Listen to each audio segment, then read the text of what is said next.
એક પ્રકરણ આગળનું પાંચમું આપણે રાખેલું છે પૃષ્ઠ રસાયણશાસ્ત્ર. એનો અભ્યાસ છે એ આના પછી કરશું. નાનું પ્રકરણ છે તત્વોના અલગીકરણ માટેના સામાન્ય સિદ્ધાંત અને પ્રકરણ. કે કુદરતમાંથી જે આપણને તત્વો મળે, તત્વો મુક્ત સ્વરૂપે બહુ ઓછા મળે છે, સંયોજન સ્વરૂપે મળે એટલે આપણે એમાંથી તત્વને છૂટું પાડી એટલે જે મળે છે એને આપણે ખનિજ કહીશું. એ ખનિજ હોય એનું આપણે એમાંથી તત્વ છે એ મેળવવા માટે જુદી જુદી ટેકનોલોજીકલ વૈજ્ઞાનિક પદ્ધતિઓનો ઉપયોગ કરી અને એમાંથી તત્વ છે એ છૂટું પડે, ધાતુ છૂટી પડે. તો એના માટે કેવી કેવી પદ્ધતિઓનો ઉપયોગ થાય પ્રક્રમો જુદા જુદા, એ પ્રક્રમો એટલે કે પ્રક્રિયા, તમે એક પ્રક્રિયાઓ ભણેલા છો, વાત ભઠ્ઠી, લોખંડનું નિષ્કર્ષણ.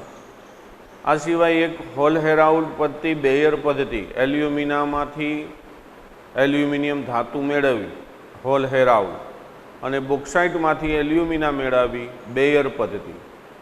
આનો અભ્યાસ આગળ આપણે ક્યાંક ને ક્યાંક કરી ગયા છે.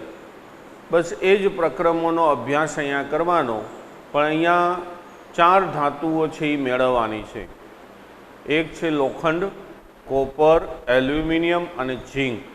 આ 4 ધાતુનું નિષ્કર્ષણ એની ખનિજમાંથી કઈ રીતે કરાય તો એના પ્રક્રમો, પ્રક્રિયાઓ, ઔદ્યોગિક પદ્ધતિ. આ ઔદ્યોગિક પદ્ધતિ છે એ કઈ રીતે વપરાય, એની અંદર ધાતુ છે એને અલગ કઈ રીતે પાડવી, એનું શુદ્ધિકરણ કઈ રીતે કરવું, રિડક્શન કઈ રીતે કરવું, આવા જુદા જુદા અલગીકરણ માટેના સિદ્ધાંતો છે. શુદ્ધિકરણ માટેના, સંકેન્દ્રીકરણ માટેના. તો એવા સિદ્ધાંતોનો અભ્યાસ છે એ આ પ્રકરણમાં છે. એટલે લગભગ 7 કલાક આ પ્રકરણ આપણું ચાલશે. 7 પીરિયડ, 6 અથવા 7, એટલે 6 અથવા 7 પીરિયડની અંદર આ પ્રકરણ પૂરું થઈ જશે. ગુણભારે આનો 4 થી 5 ગુણભાર છે, પણ જે અમુક પ્રશ્નો હોય શોર્ટ ક્વેશ્ચનને એ તૈયાર કરી લેજો એટલે પૂરા માર્ક આવે. આમ સહેલું પ્રકરણ છે. રેડી? તો શરૂઆત કરી આપણે એની પ્રસ્તાવનાથી. પ્રસ્તાવનામાં પ્રાચીન સમયમાં આ જે તત્વોના અલગીકરણ માટેના સિદ્ધાંતો કેવા હતા એની થોડીક સમજૂતી આપેલી છે. એટલે પ્રસ્તાવનામાંથી શોર્ટ MCQ સ્વરૂપના પ્રશ્નો પૂછાય. પ્રાચીન નમૂનામાં 7 ધાતુઓ છે એને મુખ્ય ગણતા વર્ષો પહેલાં. એમાં સોનું, ચાંદી, તાંબુ, શીશુ, કલાઈ, લોખંડ અને પારો, આ 5 મુખ્ય ધાતુઓનો સમાવેશ પ્રાચીન સમયની અંદર થતો હતો. એ જે ધાતુઓ છે એમાંથી ધાતુ કર્મ વિધિના જે કૌશલ્યોની મદદથી આ ધાતુઓ છે એ છૂટી પાડતા. આશરે 7000 વર્ષ પહેલાં ભારતની અંદર આવી ધાતુ કર્મ વિધિનો અભ્યાસ થતો. જુદા જુદા કૌશલ્યોનો ઉપયોગ કરી એમાંથી ધાતુઓ છે એને છૂટી પાડતા. અને ભારતની અંદર કોપર, આ જે કોપર ધાતુ છે એની જે આખી ધાતુ કર્મ વિધિનું જ્ઞાન છે એ ચાલ્કોલિથિક સંસ્કૃતિ, યાદ રાખજો, આ ચાલ્કોલિથિક સંસ્કૃતિ આપણે ઇતિહાસ ભણેલા છે એની અંદર જુદી જુદી સંસ્કૃતિઓનો ઉલ્લેખ છે. એમાંની આ જે ચાલ્કોલિથિક સંસ્કૃતિના સમયથી ધાતુ કર્મ વિધિથી કોપર ભારતની અંદર મેળવાય છે એવું માનવામાં આવે છે. એટલે આ સંસ્કૃતિ દરમિયાન જુદા જુદા વાસણો, જુદા જુદા સાધનો કોપરમાંથી બનાવેલા છે એ મેળવવામાં આવ્યા હતા. એટલે એવું કહેવામાં આવે છે કે ચાલ્કોલિથિક સંસ્કૃતિ રહી ત્યારથી ભારતની અંદર કોપર ધાતુ છે એ મેળવવા માટેની આખી વિધિ, ધાતુ કર્મ વિધિ છે એ પ્રસ્થાપિત છે. એટલે આમ ચાલ્કોલિથિક સંસ્કૃતિ દરમિયાન તાંબાની વસ્તુઓ ભારતમાં બનેલી છે એવી સંભાવનાઓ દર્શાવેલી છે. અને એ પણ ઘણા વર્ષો પહેલાં. એટલે ભારત છે એ આ તત્વોના નિષ્કર્ષણમાં મોખરે છે. અને આ સિવાય અરવલ્લીની જે પર્વતમાળા છે એની અંદર નિક્ષેપિત ચાલ્કોપાયરાઇટ્સ ધાતુનું નામ છે, આવશે ક્યારે આના પછી આપણે જે ધાતુ ખનિજનો અભ્યાસ કરશું ત્યારે લોખંડ પાયરાઇટ્સ આવશે, કોપર પાયરાઇટ્સ આવશે. એમાં ચાલ્કોપાયરાઇટ્સ કાંતિ ધાતુ છે એમાંથી સૌ પ્રથમ તાંબુ છે એ મેળવાતો. આ સંસ્કૃતિમાં કોપરનો ઉપયોગ થતો એવું કહેવામાં આવ્યું છે. આ કોપર છે એ ચાલ્કોપાયરાઇટ્સ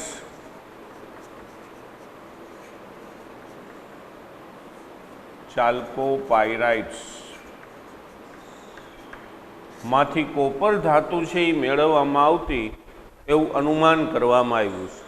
અને આમ અરવલ્લીની પર્વતમાળાની અંદરથી આ ચાલ્કોપાયરાઇટ્સ ખનિજ મળતી, નિક્ષેપિત કરતા અહીંયાથી, અને એમાંથી તાંબુ છે ને છૂટું પાડતા. એટલે તાંબાના આ સિવાય રાજવી દસ્તાવેજ, જે પહેલાં વર્ષો પહેલાં જે રાજાઓ થઈ ગયા ત્યારે કાગળ હતા નહીં, એટલે શું કરતા, તાંબાના પત્ર ઉપર એ કોતરી દેતા કે આટલી જમીન તમને આપી, આ રહ્યું તમને આપ્યું, તો એને રાજવી દસ્તાવેજો કહેવાય. તો એ રાજવી દસ્તાવેજો છે તાંબાના પતરા ઉપર કોતરવામાં આવતા. પછી આ સિવાય એક આપણે પ્રચલિત સંસ્કૃતિ કે જેનો ઇતિહાસમાં આપણે અભ્યાસ કર્યો, હડપ્પા સંસ્કૃતિ. આ હડપ્પા સંસ્કૃતિ છે એ સમય દરમિયાન લોકો સોનું અને ચાંદી, આની મિશ્ર ધાતુ ઇલેક્ટ્રમ, આનો ઉપયોગ છે એ કરતા હોય એવું મનાય છે. તો ઇલેક્ટ્રમ જે રહ્યું, ઇલેક્ટ્રમ એ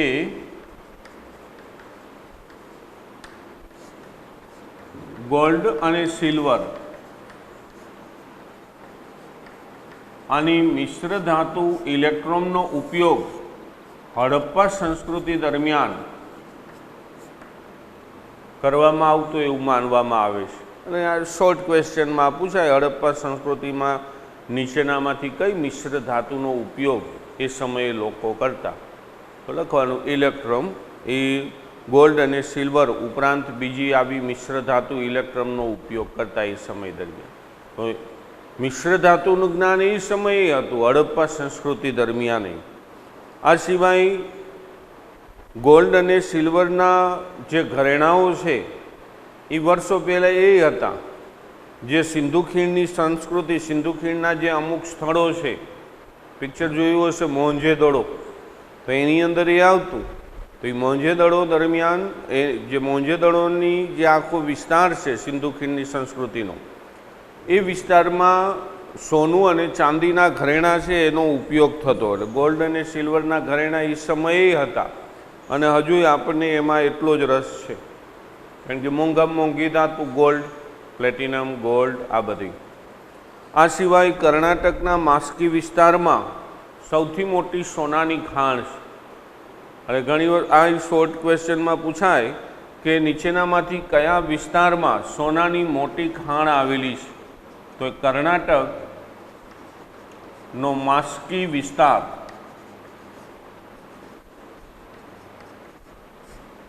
સોનાની સૌથી મોટી ખાણ, ગોલ્ડની. તો આ વિસ્તારની અંદર ગોલ્ડની સૌથી મોટી ખાણ જોવા મળેલી છે, કર્ણાટકનો માસ્કી. આ સિવાય માનસરોવરનો વિસ્તાર હોય, પછી થોંગિયાલુંગ, એટલે આમ ચીનની સરહદવાળો થોંગિયાલુંગ, આ જે આખો વિસ્તાર છે અહીંયા પણ ગોલ્ડની ખાણો આવેલી છે. માનસરોવર, થોંગિયાલુંગ એ વિસ્તારોની અંદર સોનાની મોટી ખાણો છે. પણ સૌથી મોટી ખાણ છે એ કર્ણાટકના માસ્કી વિસ્તારની અંદર જોવા મળે છે. આ સિવાય મૌર્ય યુગમાં એક શાસ્ત્ર લખાયેલું છે કૌટિલ્ય. આપણે કૌટિલ્ય જે અપેક્ષિત આવતા એ સિવાયના પાઠ્યપુસ્તકને સંક્ષિપ્તમાં રજૂ કરતું એક અપેક્ષિત જેમ બનાવે એમ કૌટિલ્ય આવતું. આમ ભણતા ત્યારે કૌટિલ્ય નામથી એ પ્રચલિત હતું. તો આ જે કૌટિલ્ય છે અર્થશાસ્ત્રમાં, આની અંદર પણ ધાતુ કર્મ વિધિની કેટલીક રાસાયણિક પદ્ધતિઓના લેખો લખાયેલા છે. હવે આ જે લેખો લખાયેલા છે એ મૌર્ય યુગની અંદર છે, આગળનો ઇતિહાસ. તો આખું એક કૌટિલ્ય શાસ્ત્ર બનાવેલું છે, લખાયેલું. એની અંદર ધાતુ કર્મ વિધિ કે ધાતુઓ છે એ ખનિજમાંથી કઈ રીતે મેળવાય એની રાસાયણિક પદ્ધતિઓનું જ્ઞાન છે એની અંદર છે.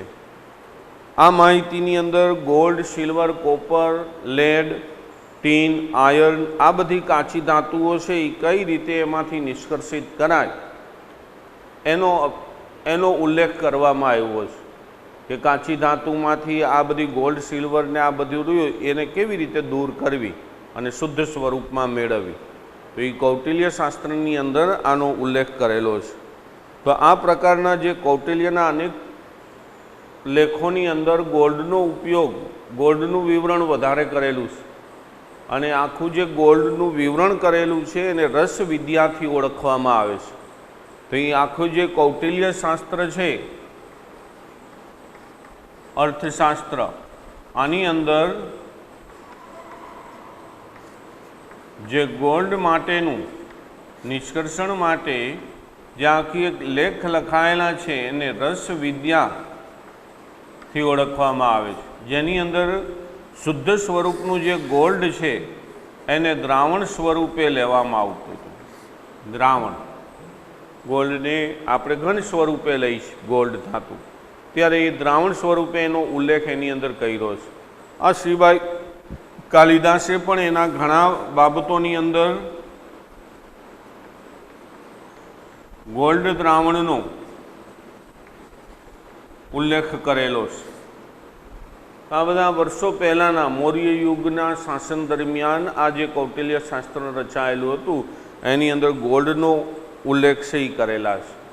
આ સિવાય ગંગાની ખાણ, વિદર્ભની ટેકરી, આની અંદર મધ્યમાં તાજેતરની અંદર લોખંડની મોટી મોટી ખીણ છે. તાજેતરમાં જે ખોદકામ કર્યું એની અંદર લોખંડ ધાતુ છે એ અહીંયાથી મેળવવામાં આવી છે.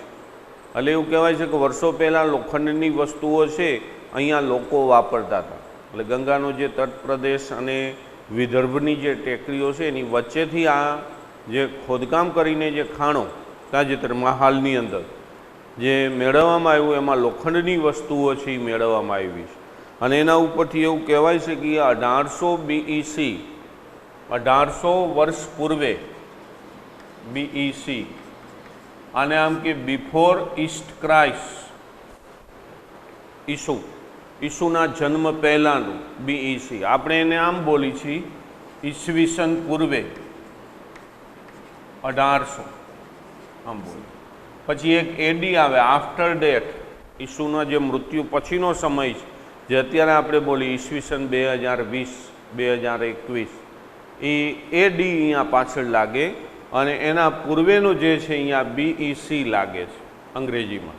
આપણે એને ગુજરાતીમાં બોલીશું ઈસવીસન પૂર્વે અને અત્યારે બોલવું હોય તો ઈસવીસન 2020 આવું બોલીશું. તો આ 1800 BEC જેટલા અગાઉના સમયમાં લોખંડ અહીંયા મેળવેલું હતું એવું એના ઉપરથી અર્થઘટન કરવામાં આવ્યું છે. ખાણોનું ખોદકામ થયું ને એના ઉપરથી. આ સિવાય ગ્રીકના અહેવાલો એવું કહે છે કે ભારતની અંદર ક્રુસિબલ પદ્ધતિથી સ્ટીલ છે એ બનાવવામાં આવતું. ગ્રીકના જે લેખો લખાયેલા છે એમાં ભારત માટે એવું કીધું છે કે ક્રુસિબલ પદ્ધતિથી ભારતની અંદર સ્ટીલનું ઉત્પાદન થતું. આ સ્ટીલના ઉત્પાદન માટે ક્રુસિબલની અંદર, ક્રુસિબલ રહીને એક પ્રકારનું ચિનાઈ માટીની વાટકી જેવું પાત્ર હોય, પછી એ મોટું પાત્ર હોય જેની અંદર લોખંડ, કાર્બન અને કાચ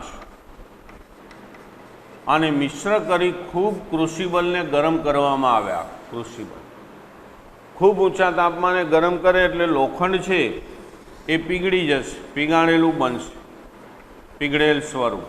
આ પીગળેલ સ્વરૂપ લોખંડ ઉપર કાર્બન છે એ અવશોષિત થશે અથવા અધિશોષિત થશે. આના ઉપર શોષણ થાય અને લોખંડ અને કાર્બન ભેગું થાય અને એમાંથી આ સ્ટીલનું નિર્માણ થાય. લોખંડની અંદર કાર્બનના જુદા જુદા પ્રમાણથી સ્ટીલના જુદા જુદા ગ્રેડ પડે છે. અત્યારે આપણે જે ઘરની અંદર કઠોળો નાખવી સ્ટીલનો તો એ જુદા જુદા ગ્રેડવાળો હોય, કારણ કે એની અંદર કાર્બનનું પ્રમાણ રહ્યું ને એ અલગ અલગ હોય. એટલે સ્ટીલના ઉત્પાદનમાં લોખંડ વપરાય, પણ લોખંડની અંદર કાર્બન છે એ મિશ્ર કરે. અને ગ્રીકની અંદર જે અહેવાલો પ્રસિદ્ધ છે એની અંદર ભારતમાં સ્ટીલનું જે ઉત્પાદન થતું એ ક્રુસિબલ પદ્ધતિથી થતું એવા ઉલ્લેખો છે. અને ક્રુસિબલ પદ્ધતિમાં લોખંડ, કાર્બન અને કાચનું મિશ્રણ એને ખૂબ ઊંચા તાપમાને ગરમ કરે.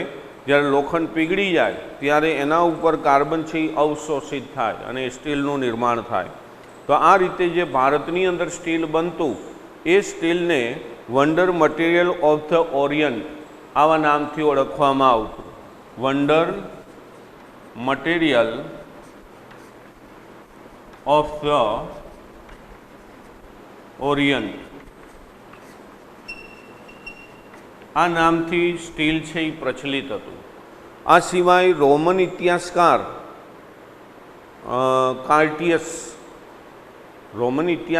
કાર્ટિયસે એવું નોંધેલું છે કે જ્યારે સિકંદર છે એ ભારતની અંદર આવ્યો હતો ત્યારે તક્ષશિલાનો જે પોરસ છે રાજા, એણે 1.5 ટન લોખંડની પ્લેટ છે એ સિકંદરને ભેટમાં આપેલી હતી.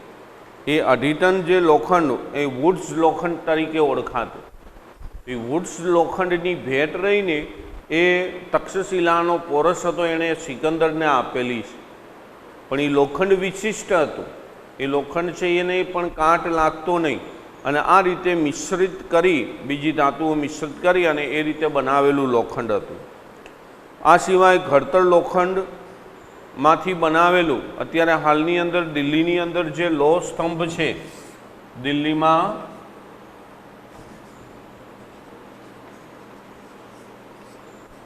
લોહ સ્તંભ એક ઊભો છે. આ લોહ સ્તંભ ઘડતર લોખંડમાંથી બનાવેલો છે. આનો અભ્યાસ કરશું આપણે આગળ. ઘડતર લોખંડ કઈ રીતે બનાવાય. લોખંડના 3 પ્રકારો છે. એક પીગ આયર્ન છે, ઘડતર લોખંડ છે ને એક ભરતર લોખંડ છે. તો એનો અભ્યાસ આગળ આવશે ત્યારે એની ચર્ચાઓ કરશું. હાલમાં દિલ્હીની અંદર આ સ્તંભ છે. એ લોખંડનો જે સ્તંભ છે એની અંદર લોખંડ ઉપરાંત 0.15% કાર્બન છે મિશ્ર કરેલું.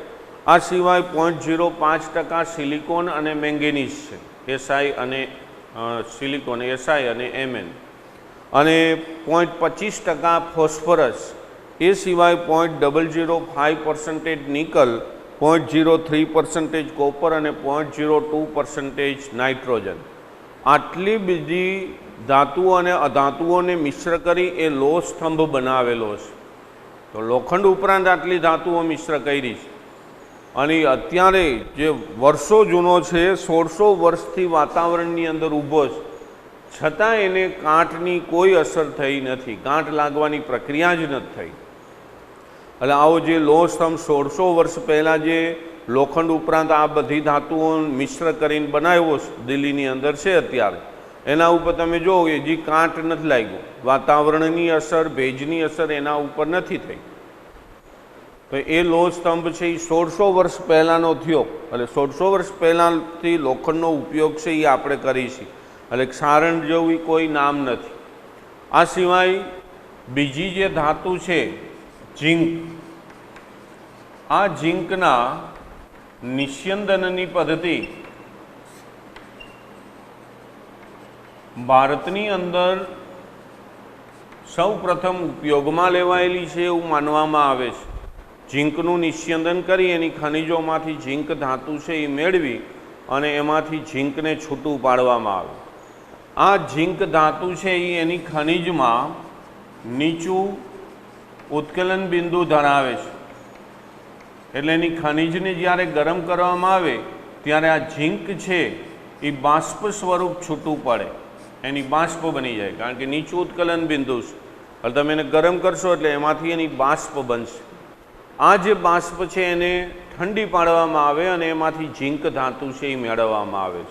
તો આ પદ્ધતિનો ઉપયોગ છે એ સૌપ્રથમ ભારતની અંદર થયો છે એવું મનાય છે. શુદ્ધ ઝીંક જે ધાતુ છે એ વ્યવહારદક્ષ અધોમુખ નિસ્યંદન પદ્ધતિથી મેળવવામાં આવે. વ્યવહારદક્ષ અધોમુખ નિસ્યંદન પદ્ધતિ એટલે શું? જો કે આપણે એનો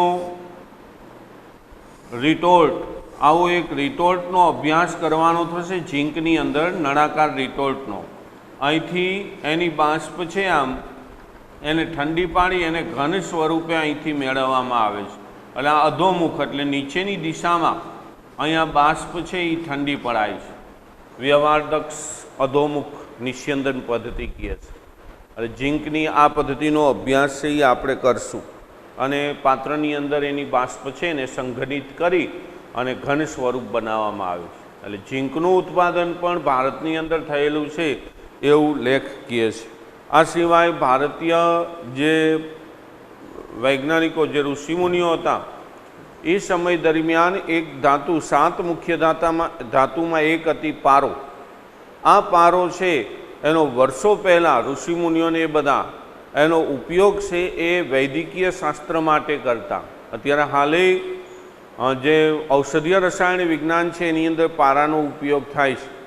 આ સિવાય ઘરગથ્થુ ઉપચાર માટે પણ પારો વપરાતો. ઘણા હજુ પણ આપણને એવું જોવા મળે છે, બાળક જન્મે પછી એને દાંત આવવાની શરૂઆત થાય એટલે મર્ક્યુરી છે એનું ઘન સ્વરૂપ કાળા દોરા સાથે વીંટી અને અહીંયા બાંધી દે ગળે. એટલે એવું કહે છે કે એના દાંત છે એ સીધા આવે, આડા ન આવે. એટલે આ પદ્ધતિ વર્ષો પહેલાંની છે, હજુ આપણે એ પ્રયત્નો ચાલુ રાખ્યા છે. એ સિવાય સિમેન્ટને પારોને આ બધું મિશ્ર કરી એની ગોળી બનાવે અને એ ગોળીને અનાજની અંદર રાખે છે. એટલે શું થાય કે અનાજની અંદર જીવાતો છે એ પડતી નથી. તો આવા ઘણા ઉપયોગ વર્ષો પહેલાં જે પારાના ઉપયોગ થતા હતા એ અત્યારે આપણે એનો ઉપયોગ કરીએ છીએ. તો આ એક ઇતિહાસ હતો કે આપણે જે ધાતુઓનો ઉપયોગ કરી છીએ એ ધાતુઓમાં સૌપ્રથમ કોપર કે જેનો મુખ્ય ઉપયોગ વર્ષો પહેલાં જે સંસ્કૃતિઓ થઈ ગઈ એ કોપર ધાતુનો ઉપયોગ કરતી હતી. આ સિવાય કોપર ઉપરાંત ગોલ્ડ અને સિલ્વરનો પણ મેક્સિમમ જે હડપ્પા સંસ્કૃતિ હોય કે મોહેંજો-દડો હોય તો એની અંદર પણ ગોલ્ડ અને સિલ્વરનો ઉપયોગ થયેલો છે એવું જાણવા મળેલું છે. આ સિવાય ક્રુસિબલ પદ્ધતિથી સ્ટીલનું ઉત્પાદન પણ ભારતની અંદર વર્ષો પહેલાં થયેલું છે અને ઝીંકનું ઉત્પાદન જે નિસ્યંદનની પદ્ધતિઓ છે એનો પણ ઉલ્લેખ મળે છે કે વ્યવહારદક્ષ અર્ધોમુખ પદ્ધતિથી ઝીંક ધાતુ છે એની બાષ્પને ઠંડી પાડી અને સંઘનિત કરવામાં આવતી હતી. તો આ મુખ્ય અત્યારે આપણે ચારનો જ બોલ્યા કે કોપર ધાતુ, લોખંડ કે જેનો સ્ટીલમાં ઉપયોગ થાય, સોનું અને ચાંદી અને ઝીંક ધાતુ. આ એક થોડીક સાદી અમથી સમજૂતી હતી, પ્રસ્તાવના હતી કે ક્યાં ક્યાંથી જે ધાતુઓ મળી છે એના આધારે ભારતની અંદર કઈ કઈ ધાતુઓ વર્ષો પહેલાં વપરાતી હતી ઈસવીસન પૂર્વે એ બધાનો ઉલ્લેખ એની એક સાદી પ્રસ્તાવના હતી. હવે આપણો પાઠ છે એ અહીંથી શરૂ થાય છે.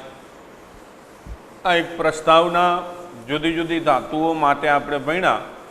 હવે આ બધી ધાતુઓ છે એ કઈ રીતે મેળવાય એનો અભ્યાસ કરશું. પૃથ્વીના પોપડામાં એલ્યુમિનિયમની પ્રચુરતા, એની મુખ્ય ખનિજો અને પૃથ્વીના પોપડામાં ધાતુ સ્વરૂપે બીજા ક્રમે આવતું તત્વ. એટલે આમ પૃથ્વીના પોપડાની અંદર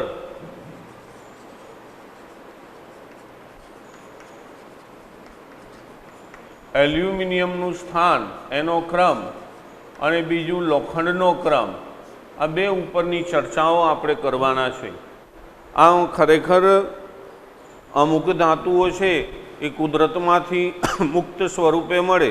દાખલા તરીકે કાર્બન હોય, સલ્ફર હોય અથવા ગોલ્ડ અથવા ઉમદા વાયુ, આ બધા કુદરતમાંથી મુક્ત સ્વરૂપે મળતા તત્વો છે. સંયોજિત સ્વરૂપે આ ઓછા મળે. પણ આ સિવાયના બધી જ ધાતુ કે જે આપણે આવર્ત કોષ્ટકમાં જેનો અભ્યાસ કર્યો તો એ બધી જ ધાતુ હોય કે અધાતુ એ બધી જ સંયોજન સ્વરૂપે કુદરતમાંથી મળી આવે છે. એટલે એક અથવા બીજા તત્વો સાથે જોડાયેલી મળે.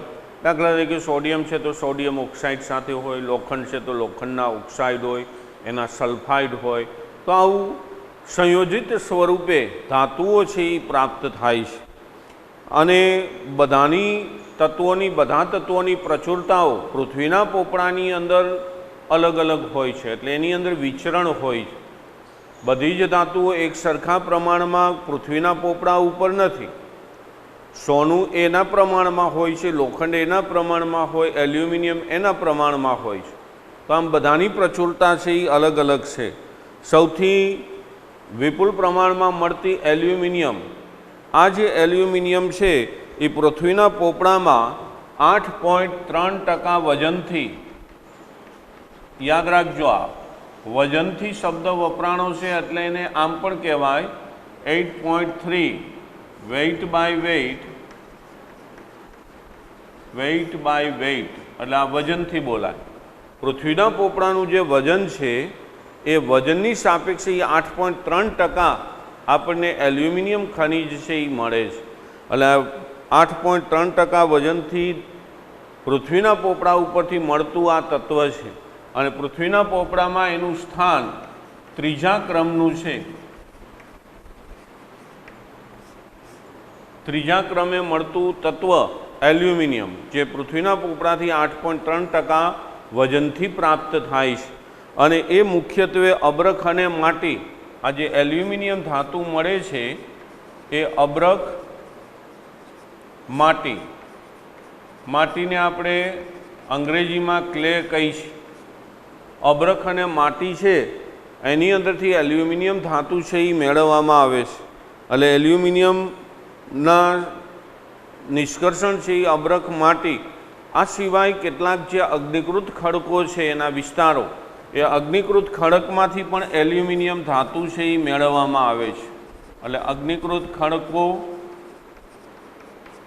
જ્યાં રચાયેલા છે એમાંથી પણ એલ્યુમિનિયમ ધાતુ છે એને નિષ્કર્ષિત કરાય છે. એટલે મુખ્યત્વે એલ્યુમિનિયમ અબ્રખ માટી, આ સિવાય અગ્નિકૃત ખડકોમાંથી પ્રાપ્ત થાય છે.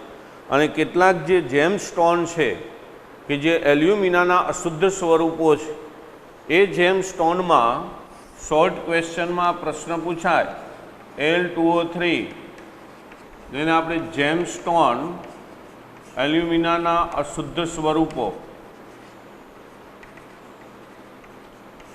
કેટલાક જેમસ્ટોન એલ્યુમિનાના અથવા એલ્યુમિનિયમના અશુદ્ધ સ્વરૂપો તરીકે લીધેલા છે.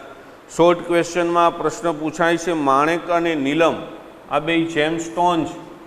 માણેક અને નીલમ. જૂની ટેક્સ્ટબુકમાં નીલમ શબ્દ નહોતો, એની જગ્યાએ સેફાયર હતો, એનું ઇંગ્લિશ છે સેફાયર. માણેક અથવા નીલમ, માણેક શબ્દ હતો જ, રૂબી કહેવાય એને માણેકને, રૂબી RUBY, અને નીલમને સેફાયર કહેવાય SHAPPIER. તો માણેક અને નીલમ આ જેમસ્ટોનના અશુદ્ધ સ્વરૂપ છે. આ માણેકની અંદર ક્રોમિયમની અશુદ્ધિ જોવા મળે છે અને નીલમની અંદર કોબાલ્ટની અશુદ્ધિ જોવા મળે છે. આ ધાતુની અશુદ્ધિ છે. શોર્ટ ક્વેશ્ચન માટે, MCQ માટે આ પ્રશ્ન પૂછાય છે, બોર્ડમાં પૂછાયેલો પણ છે.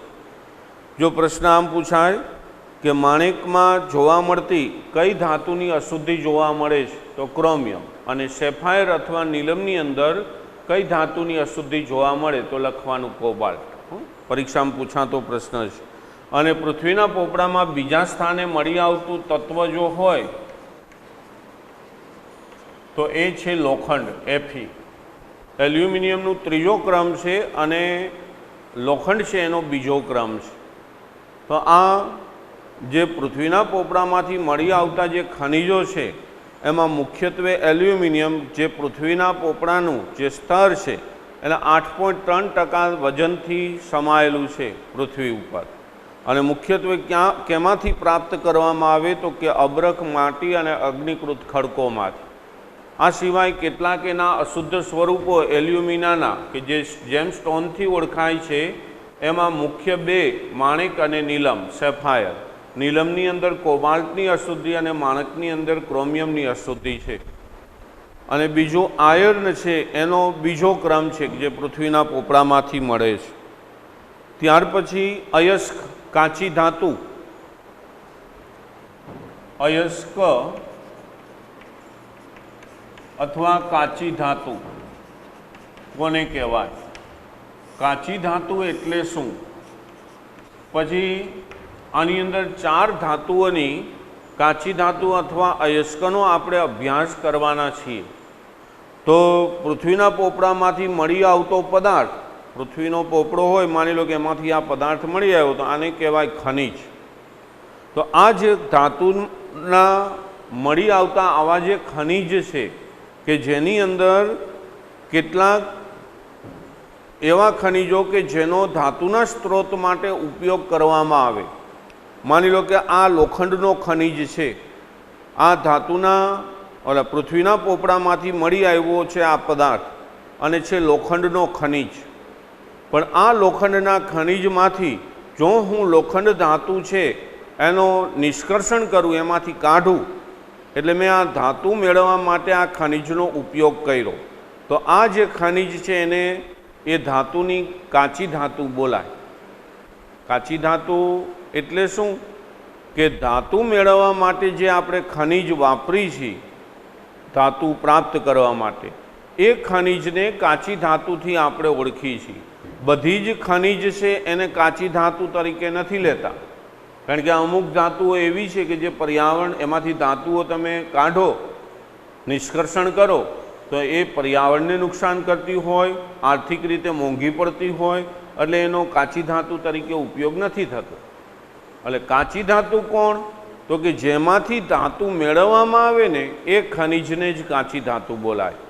એટલે કાચી ધાતુની વ્યાખ્યા આ રીતે અપાય કે ધાતુના મળી આવતા ઘણા ખનિજો, એમાંથી માત્ર કેટલાકનો જ ધાતુના સ્ત્રોત તરીકે ઉપયોગ કરવામાં આવે છે.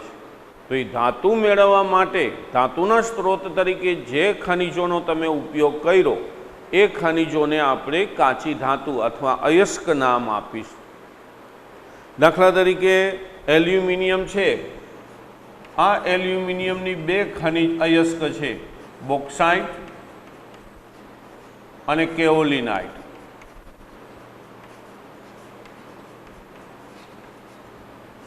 કેઓલિનાઇટ એટલે માટી. આ બોક્સાઇટ અને કેઓલિનાઇટ એ એલ્યુમિનિયમની ખનિજ છે, અયસ્ક છે, કાચી ધાતુ. પણ મુખ્યત્વે એલ્યુમિનિયમ ધાતુ મેળવવા માટે એમાંથી બોક્સાઇટ ખનિજનો ઉપયોગ સૌથી વધારે થાય છે. કેઓલિનાઇટનો ઉપયોગ નથી થતો, કારણ કે એમાંથી એલ્યુમિનિયમ તમે મેળવો ને તો એ કોસ્ટમાં વધી જાય, મોંઘું પડે. આ સિવાય પર્યાવરણને પણ પ્રદૂષણ વધારે થાય, એટલે બોક્સાઇટ ખનિજ છે એનો એલ્યુમિનિયમ ધાતુ મેળવવા માટે ઉપયોગ વધારે કરવામાં આવે છે.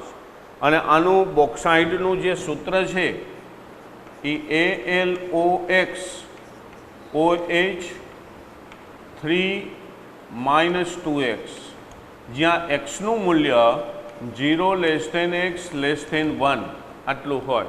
x છે એ 0થી મોટો હોય અને 1થી નાનો હોય.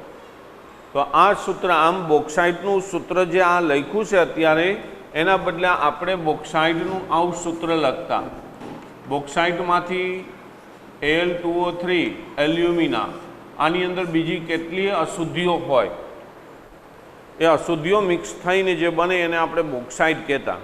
પછી એમાંથી અશુદ્ધિ દૂર કરતા એમાંથી એલ્યુમિના મેળવતા Al2O3. પણ આપણે યાદ રાખવાનું, બોક્સાઇટનું અણુસૂત્ર AlOX OH3 - 2x, xનું મૂલ્ય 0થી 1 લીધું છે, એટલે કે 0થી મોટું હોય અને 1થી નાનું હોય. રેડી? બોક્સાઇટનું આ યાદ રાખજો, બોર્ડમાં પૂછાય તો આ સૂત્ર લખવાનું. આ સિવાય કેઓલિનાઇટ અથવા માટીના સૂત્રમાં AlOH4 Si2O5 Al2O3 એટલે AlO2 સોરી એક મિનિટ Al2OH4 Si2O5 આ કેઓલિનાઇટનું રાસાયણિક સૂત્ર છે. Al2OH4 Si2O5 કેઓલિનાઇટ. એટલે એલ્યુમિનિયમ છે એની 2 અયસ્ક છે કાચી ધાતુ, એક બોક્સાઇટ છે, એક કેઓલિનાઇટ છે. રેડી? તો એમાંથી મેક્સિમમ એલ્યુમિનિયમ ધાતુ મેળવવા માટે કઈ ખનિજનો ઉપયોગ થાય, તો બોક્સાઇટ લખવાનું. અને બોક્સાઇટનું અણુસૂત્ર AlOX કાઉન્સમાં OH 3 - 2x, પણ લખવાનું એક્સનું મૂલ્ય કેટલું હોય તો કે 0 x <1. આ સિવાય બીજી ખનિજ છે આયર્ન. તો આયર્નની જે ખનિજ છે Fe, એની 4 અયસ્કનો ઉપયોગ થાય છે. એક હિમેટાઇટ, બીજી મેગ્નેટાઇટ, ત્રીજી સિડેરાઇટ અને ચોથી આયર્ન પાયરાઇટ્સ.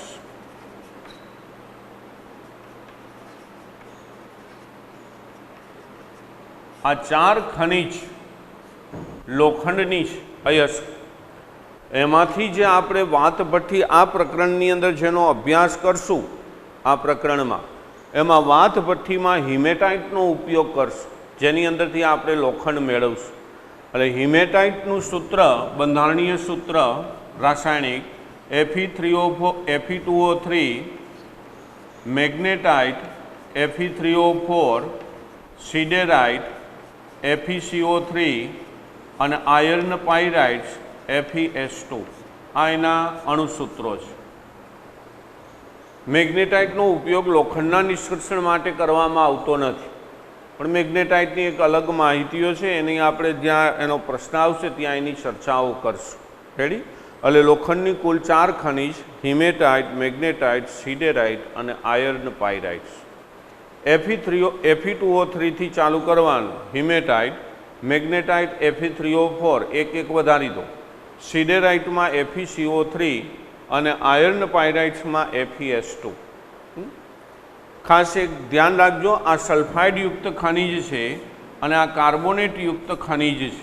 સલ્ફાઇડ અને કાર્બોનેટયુક્ત ખનિજોને ખાસ ધ્યાનમાં લેવી, કારણ કે ભૂંજન અને કેલ્સિનેશનના વિકલ્પો જે પૂછાય છે એમાં તમને ખનિજોના નામ આપેલા હશે, સૂત્ર નહીં આપેલા હોય. નામ ઉપરથી તમને સૂત્ર આવડતું હોય ને તો તમને એનો પ્રશ્ન તરત સમજાઈ જાય. એટલે આ 4 ખનિજો આયર્નની. આ સિવાય કોપરની 3 ખનિજો, કોપર પાયરાઇટ્સ,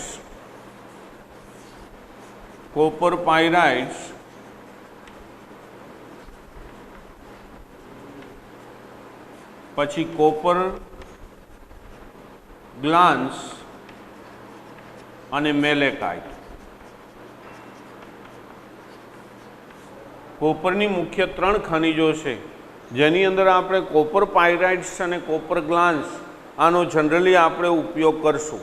કોપર પાયરાઇટ્સની અંદર CuFeS2, જો આની અંદર Fe આવે છે, કોપર પાયરાઇટ્સ એટલે સલ્ફર લખવાનું, તો ઉપર આયર્ન પાયરાઇટ FeS2, એની આગળ તમે Cu મૂકી દો એટલે કોપર પાયરાઇટ્સ બની જાય. એટલે કોપર પાયરાઇટ્સ, પછી કોપર ગ્લાન્સ Cu2S, આ એની સલ્ફાઇડયુક્ત ખનિજ છે. એટલે કોપર ગ્લાન્સ અને કોપર પાયરાઇટ્સ બે સલ્ફાઇડયુક્ત ખનિજ. એ સિવાયની જે મેલેકાઇટ છે એ કાર્બોનેટયુક્ત ખનિજ છે, CuCO3 × CuOH2. આ મેલેકાઇટ જે કાર્બોનેટ અને હાઇડ્રોક્સાઇડયુક્ત ખનિજ છે. એટલે આ 3 ખનિજો છે એ કોપરની છે, કોપર પાયરાઇટ્સ, કોપર ગ્લાન્સ અને મેલેકાઇટ. ત્યાર સિવાય છેલ્લી ઝીંક. ઝીંકની અંદર પણ એની 3 ખનિજોનો ઉપયોગ થાય છે.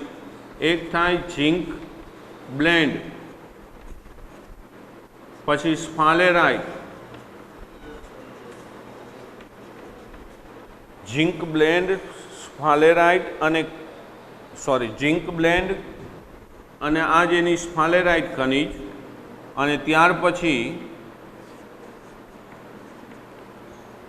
ઝીંક બ્લેન્ડ, સ્ફાલેરાઇટ, ઝીંકાઇટ અને કેલેમાઇટ. આ 3 ખનિજો ઝીંકની. અને જનરલી ઝીંક બ્લેન્ડ અથવા કેલેમાઇનનો ઉપયોગ છે એ ઝીંક ધાતુ મેળવવા માટે થાય છે. પણ જો કે કોપર અને ઝીંકની અંદર થોડીક વિશેષતાઓ છે. ઝીંક બ્લેન્ડમાં ZnS, ઝીંક બ્લેન્ડ અથવા એને સ્ફાલેરાઇટ પણ કહેવાય, ઝીંક સલ્ફાઇડવાળી ખનિજનો ઉપયોગ છે એ થશે.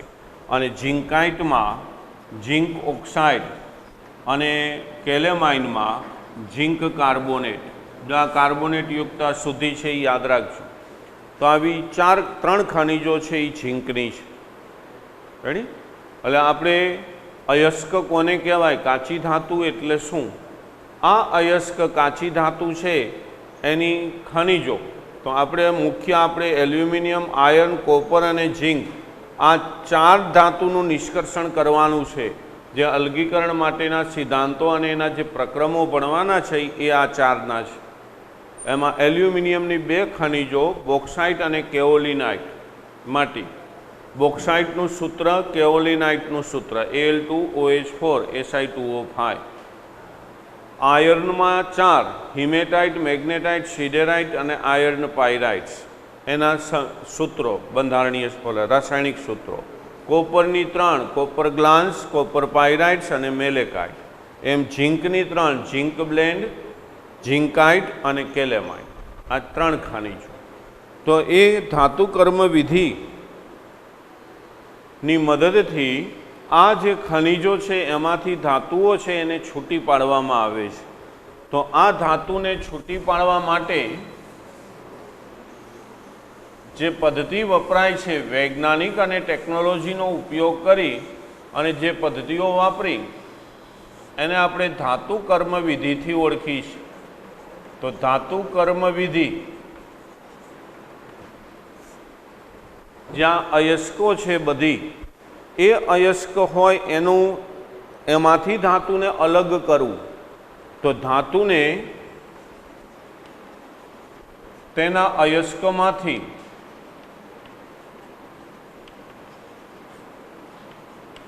અલગીકરણ કરવા અથવા અલગ કરવા જે આપણે ટેકનોલોજી અને વૈજ્ઞાનિક પદ્ધતિ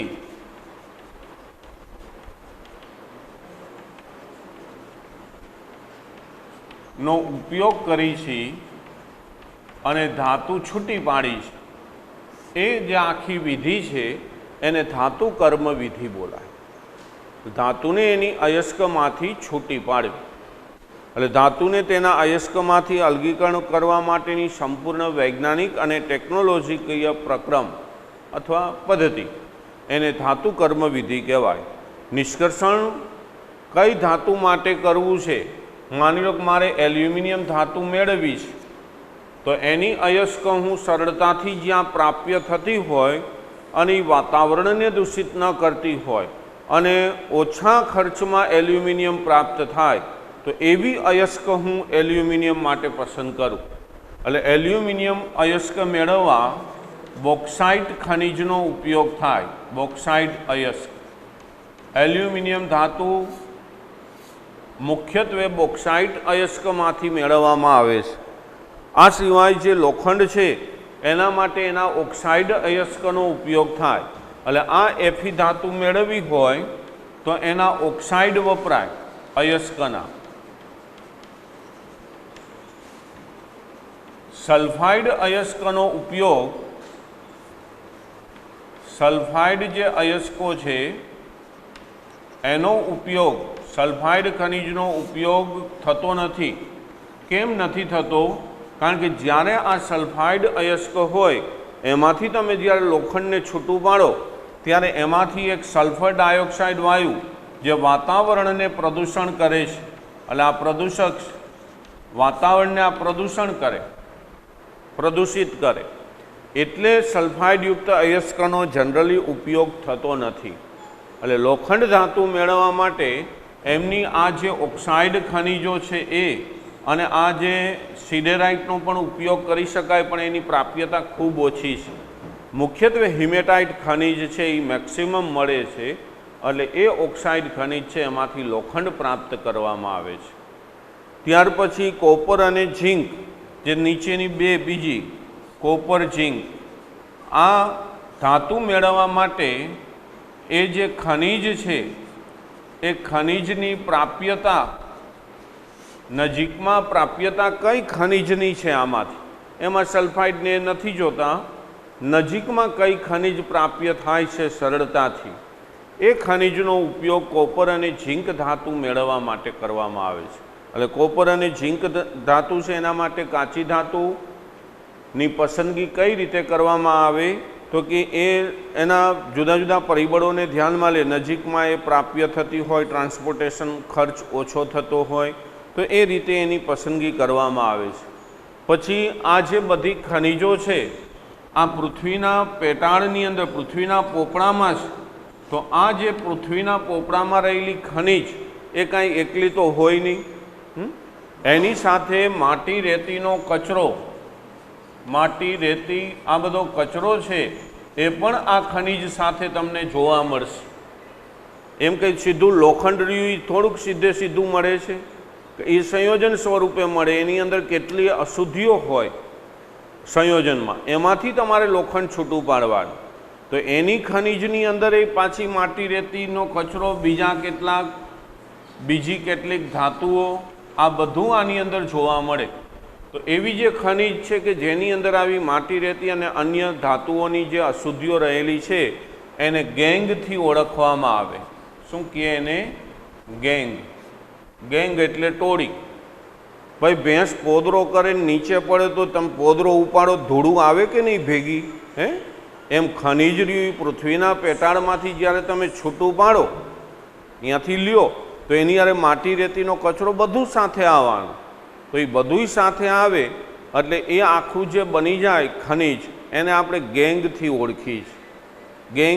ગેંગ હોય ને એમાં એક મેઇન હોય જેને ભાઈ કહીએ મોટો, અને એના જે બીજા બધા ગુંડાઓ હોય જેના સાથીદારો એ બધા એ ટોળીના ગેંગના માણસો કહેવાય. તો એમ આપણું ખનિજ લોખંડ હોય ને, ખનિજ એમાં લોખંડ રહ્યો ને એ ભાઈ છે મોટો મેઇન. હવે એની સાથે બીજું કોણ છે તો કે બીજી કેટલીક ધાતુની અશુદ્ધિઓ છે, માટી છે, રેતી છે, કચરો છે, આ બધું એની સાથે છે, એ એના માણસો છે, પણ મેઇન લોખંડ છે. તો એ આ બધા ભેગા થયા ને, એ ભેગા થયા એને બનાવી ગેંગ. પછી એકથી ગેંગ ન બને. આપણે સાદી ભાષામાં ટોળી કહી, ગેંગ એટલે ટોળી. મારી ટોળી જિંદાબાદ નથી, નાના હોય ત્યારે તમે બધા નીકળતા હોતા લઈને ટોળી આખી, એ આ ગેંગ. એમાં પાછો એક મેઇન હોય ટોળીની અંદર, જે હૃષ્ટપૃષ્ઠ હોય એ મેઇન કહેવાય. તો આમ અયસ્ક સાથે બીજા જે ભૂમિય પદાર્થો તમને જોવા મળે, માટી રેતીનો કચરો, આને આપણે ગેંગથી ઓળખી છે. તો આ જે ધાતુઓ છે એલ્યુમિનિયમ, આયર્ન, કોપર અને ઝીંક, એના અયસ્કમાંથી મારે એને છૂટી પાડવી છે. તો અયસ્કમાંથી છૂટી પાડવા માટે આપણે મુખ્ય 3 પદ્ધતિઓનો અભ્યાસ કરશું. છેલ્લો મુદ્દો, પછીની ચર્ચાઓ નેક્સ્ટ પીરિયડની અંદર કઈ રીતે અયસ્કમાંથી ધાતુને છૂટી પડાય એની પછી ચર્ચા કરશું. તો અલગન અને નિષ્કર્ષણ માટે આ જે બધી ખનિજો છે અયસ્ક, આ બાજુ લખી બધી અયસ્ક છે. આ અયસ્ક છે એનું પહેલાં સંકેન્દ્રીકરણ કરવામાં આવે. સંકેન્દ્રીકરણ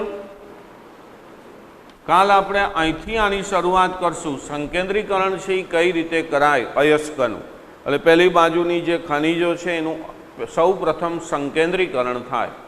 એ સંકેન્દ્રીકરણ થયા પછી એમાંથી ધાતુ છે એનું અલગીકરણ કરવાનું, એટલે બીજું સ્ટેપ આવશે ધાતુનું અલગીકરણ. સંકેન્દ્રીકરણ કરેલી ખનિજમાંથી ધાતુને છૂટી પાડવી. સંકેન્દ્રીકરણ આ શબ્દની ડિટેલ્સમાં ચર્ચા હું કાલે આપીશ નેક્સ્ટ પીરિયડમાં. સંકેન્દ્રીકરણ થઈ ગયા પછી એમાંથી ધાતુને અલગ કરવી, અને અલગ કરી લીધા પછી એ ધાતુનું શુદ્ધિકરણ કરવું. આટલી પદ્ધતિઓથી આપણે અયસ્કમાંથી, આ બાજુ તમે અયસ્ક લીધી, અયસ્ક એટલે ખનિજ, એની કાચી ધાતુ, એના ઉપર આ 3 પદ્ધતિઓનો ઉપયોગ કર્યો અને એમાંથી તમે ધાતુનું નિષ્કર્ષણ કર્યું. બસ આ 3 પદ્ધતિઓને આપણે સમજી લે એટલે પ્રકરણ આપણું પૂરું થાય. આપણને એમ થાય કે આ 3 તો હમણાં પૂરી થઈ જશે, પણ સંકેન્દ્રીકરણની પેટા 4 પદ્ધતિઓ હોય, એ ધાતુ ઉપર આધારિત હોય, એટલે એ 4 પદ્ધતિઓ આવશે. ધાતુના અલગીકરણ માટેના સામાન્ય ઉષ્માગતિકીય અને વિદ્યુત રાસાયણિક સિદ્ધાંતો આવશે, જે આપણે 11મા ધોરણમાં થર્મોડાયનેમિક્સ ભણ્યા, 12મા ધોરણમાં વિદ્યુત રસાયણ ભણ્યા, એનો આમાં ઉપયોગ થશે. એનું રિડક્શન ને એ બધું થશે એટલે રેડોક્સ પાઠનો ઉપયોગ થશે. પછી એનું શુદ્ધિકરણ, તો શુદ્ધિકરણની 5-6 પદ્ધતિઓ છે ક્રોમેટોગ્રાફીની, તો એ શુદ્ધિકરણની પદ્ધતિઓ ભણશે ત્યારે એમાંથી ધાતુ છે એ નિષ્કર્ષિત થાય. તો હવે નેક્સ્ટ પીરિયડની અંદર સંકેન્દ્રીકરણ કોને કહેવાય એનો અભ્યાસ કરશે.